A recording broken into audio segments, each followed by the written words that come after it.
Hello and welcome. I have a show for you tonight that I think is very important for all of us to learn from and watch. We're going to be talking about parenting special needs children. Just recently, the May issue of the Minnesota Parent magazine featured two women who are going to be my guests tonight, Sherman and Jennifer Hanson. And they were featured in an article that it's called A Different Kind of Parenting Journey. And we're going to talk about challenges and how it affects the whole family. I think we all see children who are special needs out in public, but we don't always know the backstory, the behind story, of course. So tonight we're going to get a peek into these two families' lives. Well, Katie, welcome. Thank you. You're the mother of three children. Yes. Wendell is the child we're going to be talking about tonight. Can you just tell us a little bit about him? Certainly. Wendell is 6 years old, and he is diagnosed with a mutated gene. That's his disorder. But yes, I also have a 7-year-old and a 3-year-old, and I live with my husband John as well. So. And John is a teacher, right? Yes, he teaches English. And Katie is going back to get her physician's assistant degree this summer. In 1 week, I'll start, yes. So a busy, busy mother and woman. My next guest is Jennifer Hanson. Jenny is the mother of Julian. And tell us a little bit about Julian. We'll talk more later about specifics. My son Julian is 7, and he is my special needs little boy, and I can tell you more about his condition, but he's basically, he has a global developmental delay, so it impacts all aspects of him, cognitively and physically. And I also have a 10-year-old boy named Makai, and I work full-time, and I'm a single mom, so. And you've been a single mom how long? For 2 years almost. It's two Very already. recent, yes. I think from what I've learned, you both thought your babies were normal, Wendell and Julian, when they were born. How did you come to start realizing he might not be normal in your case, Katie? For me, the question mark started when he was about 2.5 months old. My family, it was just Bjorn and Wendell at the time. We were all living in a small farmhouse up in northern Minnesota, working on an organic farm. And Wendell wasn't grabbing at things like I remembered Bjorn doing at that age. He wasn't moving in certain ways. I also had a chance to run into my cousin who had a 3-month-old baby, and he was doing a lot of things that I remember thinking, gosh, I guess I just have to wait another month until he catches up. But and everybody always says, oh, they all have their own timeline, pace, right? Yes, exactly, exactly. So I just kept thinking, okay, I think this will pass, but the question marks kept getting stronger as the summer went on. But it wasn't until really we got back, and eventually he had a 5-6 month appointment, child check, and I knew they were going to tell me something was going on, because by that point he wasn't holding up his head, his tone was very weak, and it was from that moment that we began to see a barrage of specialists and do a bunch of blood tests to really figure out what was going on with him. Was there a sense of shock, denial? What kinds of defense mechanisms? I would say shock is an understatement. I mean, it was all of the above. It was, for me, it was really mourning, the beginning of this mourning process of this child who you thought you had is not who you anticipated. So there was a lot of grief, I think, and a lot of confusion. And I think I can get into this more later, but I was really shocked to find that they couldn't tell me what was wrong with him at first. All the tests came back normal, quote unquote normal. So it was a very frustrating process. And then just to be sent from one specialist to another It really sent our family on a tangential path in so many ways. As the article said, a different kind of journey, and it was very different, wasn't it? Exactly, yes. How about your description of how you found out, Jennifer? And Well, Julian, the pregnancy was very normal, and he was born full term, a natural birth. Everything seemed fine. And I would notice a few things, like his neck seemed a little, like his tone also was a little less normal than my son, who was just this robust little boy. And I thought, again, maybe he's just a little different. He was quieter, in utero than my other son. So I didn't, get too worried. He wasn't, raising his arms or waving. He wasn't rolling like he maybe should have, but I still didn't think anything was wrong. And then at 5 months of age, he had a seizure, and it was completely out of the blue and shocking to my husband and I, and we thought it was called absence seizure, so it was this still like seizure where you are kind of motionless. So it's not the seizure that you see on TV, like the Grand Mal, where there's the flailing arms and everything. It was just this motionless child who we couldn't even detect a breath, and we couldn't get our cell phones to work, couldn't find mine. My husband's battery was dead, of course, and so I remember running out onto the street yelling for my neighbors to call 911 because I thought he was dying. And then that was the beginning of our road too. That was very unplanned, and 2 weeks later he had another seizure. So I think at that point, that's when it sunk in, like something's very wrong here. The first one I learned, 1 in 10 Americans have seizures, I think. So when it happened again, then it was like, okay, he has epilepsy, and what else? And they do say that 2 seizures make a diagnosis of epilepsy. Right, yes. But that was not the entire diagnosis that he ended up with, was it? Well, he just wasn't reaching milestones either. He wasn't walking when he should. He wasn't sitting. He wasn't talking at that time. Nothing was happening. He was very, very delayed. So that's when, and during this whole time too, we were trying to find a diagnosis and going through that whole process and seeing specialists and test after test, and they could not figure out what was going on. So. And did they say normal test results to you at that point? Yeah, they couldn't detect, a condition. So they couldn't diagnose him. So he's basically global developmental delay, which I mentioned. He's nonverbal. He has some sensory integration disorder, some ataxia and dyskinesia, and some and a history of seizures. So he has a broad spectrum of. But no one diagnosis. Correct. But a lot of. Right. So we still don't have a diagnosis. Secondary ones. Okay. Right. A lot of symptoms. A lot of symptoms. Yeah. Exactly. Yeah. One of the things that I think is so important that was mentioned and alluded to in the article was that your daily lives are so impacted in ways that I think most people do not realize.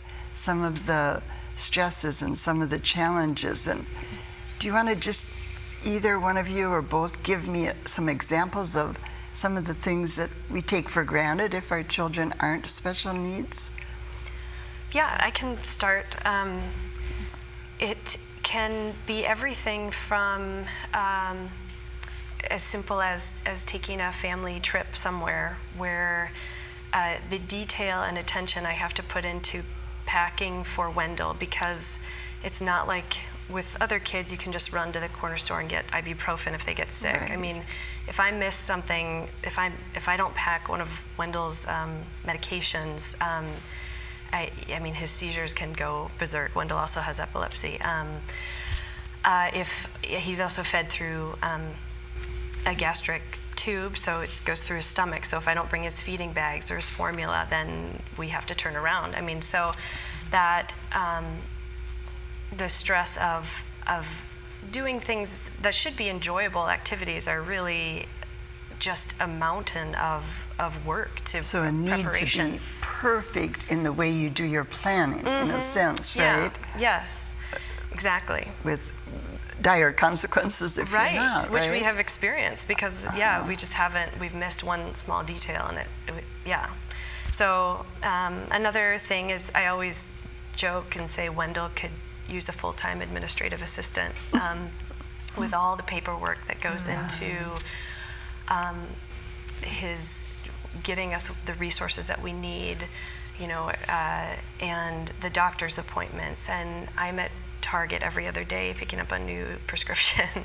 I mean, it is full-time job almost, it is really isn't a it? full-time job. Yeah, It sounds like it. So, and then we were talking beforehand, just again, going back to just enjoying life. If my husband and I want to go out, we not only have to find a babysitter, but I have to rearrange a nurse's schedule in order to watch my son. So it's really finding care in two different ways and aligning everybody's schedule. So it feels like all the stars have to align in some ways. Everybody in the family, but Yes. the couple for sure, the parent. Certainly. How about some examples from your life with Julian? Yeah, mine similar. Julian is a little bit more mobile, so he doesn't have, he's not confined to a chair, so our ability to move around is a little different, although Julian is extremely, I think he's developmentally, maybe a 3-year-old, maybe 2.5, but it's almost like having a toddler. It's just constant movement. He's getting into things. He's causing damage, left and right. I mean, if I'm not on it or somebody else is on it, it's very difficult to keep him safe. And that's my biggest concern, is that he's so vulnerable as a child. And so, if he can get out of my house, he could run across the street and get hit by a car. And he's at the park and he takes off running. He would not think of danger. He doesn't cognitively understand cause and effect. He's just not developed in that way, so he's just like a toddler. I mean, really, he doesn't get it. He burned his face putting his face against a hot fireplace, and he's had several injuries, head trauma, falls, and he's been hospitalized for that. But like Katie, I have to pack diapers. He's still in diapers. He's on 2 different meds that I have to give him 3 times a day.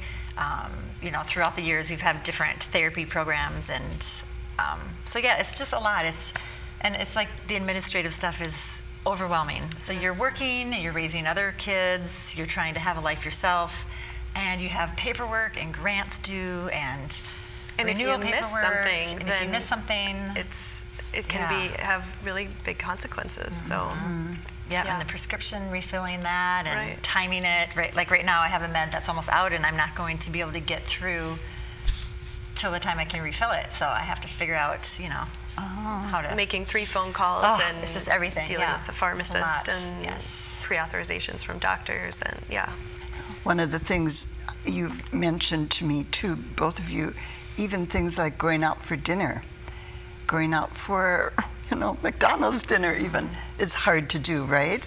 I mean, Very hard. I had a friend tell me once, she logistics. said, Right.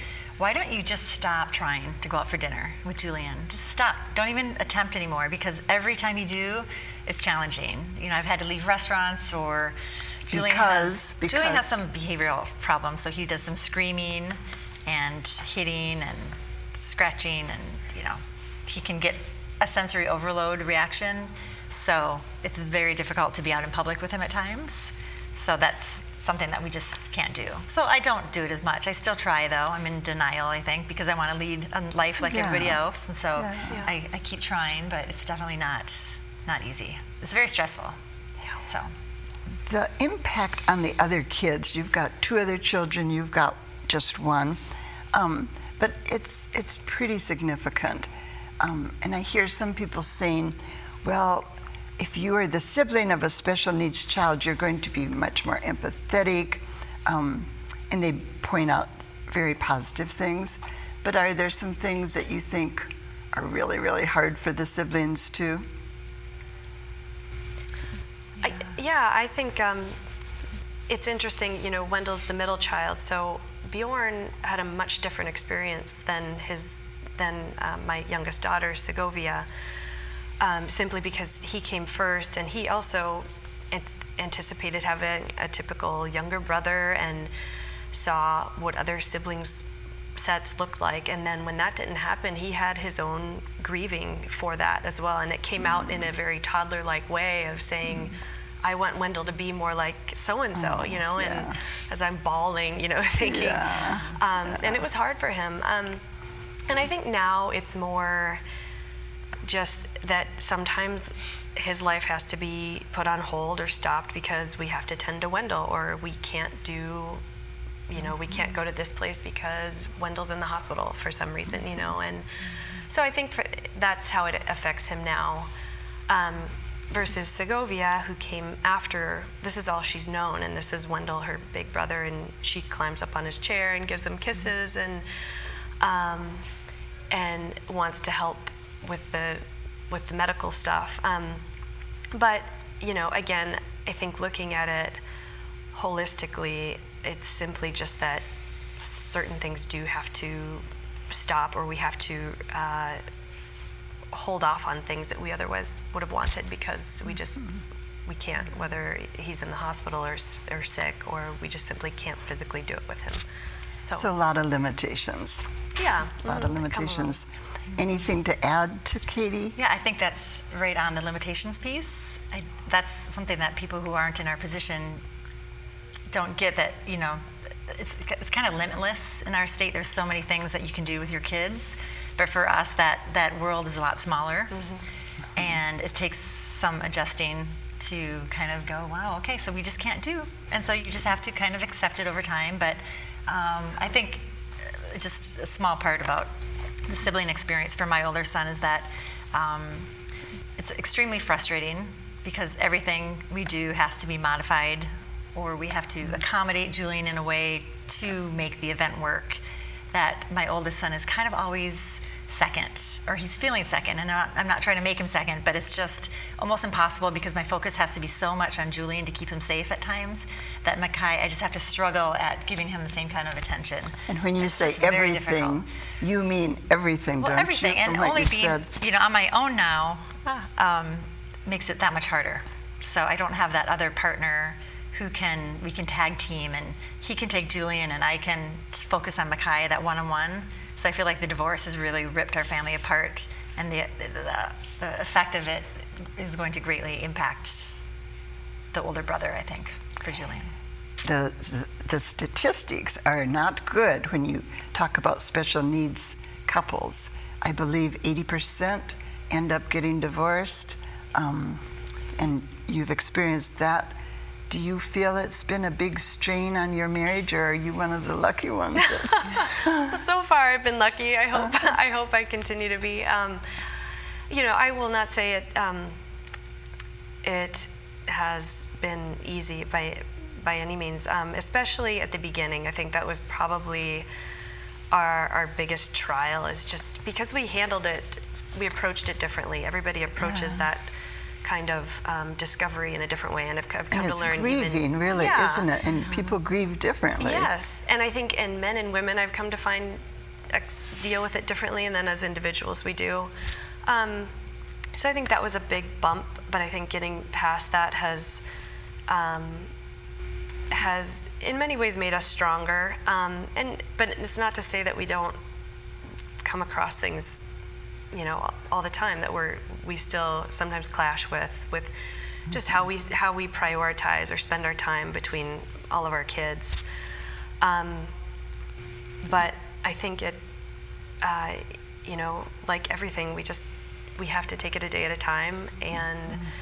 But I can't imagine, you know, for instance, being in Jennifer's situation because I need that time to just say, I can't do it anymore. I need you to take the kids right now, or I need you to handle the situation. Yeah, that tagging is huge, and so I think we are able to do that for each other, which we are fortunate, and so. In your case, the boy's father, though, does take them at times. Right. Am so I I right? do. I get the break when he has them. He has them about 30% of the time. But when I have them, that is the challenge. I can't do this anymore. You know, I didn't think I could do it. When we got divorced, I thought there's no way I can do this. It's just, this is not a family unit that you can break up. It will not function. It's impossible. And I've learned that it is possible, and there are ways to do it. And I have a lot of support from my parents and friends. But it is a strain on a relationship. Yes. And like Katie said, you grieve you grieve very differently. And so you hear about couples who lose a child and they end up getting divorced, and you think, how could this be? I used to think that just seems so odd, and now I understand it totally makes sense, because you grieve differently. You can't support each other in the same way that you were supporting each other as a couple before, and you're losing sleep. Right, that's a big part of it, isn't it? So sleep deprivation is huge. So. And you grieve. But I'm not saying that's the reason I got divorced. I'm saying it is a strain on relationships. And in my case in particular, I think it was a very big strain. But I'm not thinking that's the only reason. Yeah. So. And usually there are more than one Right. reasons, right? But the grieving, I'm thinking as I'm listening, you're grieving for yourself. You're not going to be a mother of a child that this particular child, Wendell, Julian, is going to, do things you had expected he would do. You're grieving for him, of course. You're grieving for the siblings. There's a lot of different grieving going on, isn't there? Different directions. I would say at this point, there was a window of time when I would say I was grieving. I think, and there are maybe moments where I become sad about our situation, but I think I've been able to move successfully beyond that and just accept this is who my son is. This is who we are. And this is the new normal, kind of, right? This is the new normal, yeah. And it comes with a lot of amazing things, and it comes with a great deal of stressful things. And I think anybody could say that. Life is never, I guess I've never met somebody where their life went exactly according to plan. Yeah. But we have come now to know and love Wendell for who he is, and he has really enriched our lives in so many ways. So I would say that for me, the grieving has been a kind of within a certain frame of our life, and I think we're moving beyond it. But you are right. Our priorities as a result had to change. We can't talk about his future the same way we do as our other kids, about where they're going to go to college or what they're going to do when they get older, or what activities they're going to do. It's more about Wendell's quality of life and giving him the things that he loves, being in the pool and reading. And as you said, making each day count. Making each day count. One day at a time. Right, exactly. We need to take a quick break, and I want to be sure that you have a chance, to note some of the resources that there are in our community, in our state, for parenting special needs children and for the children. And we're going to put several on, including the first one, which is the link to the magazine article, so you can read more about Katie and Jennifer in the magazine. But take your pencil and paper and make note of some of these, because they can be very, very helpful. So let's give you a minute to note these.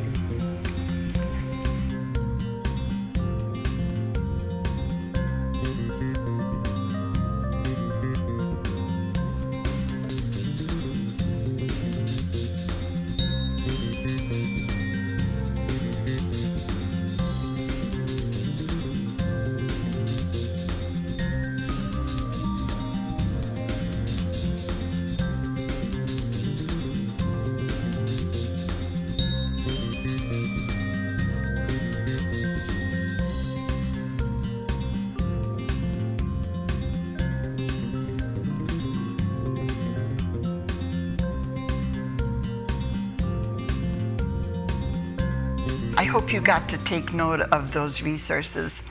One of the things that concerns me right now in our political atmosphere is that there are possible cuts that will affect your children very directly.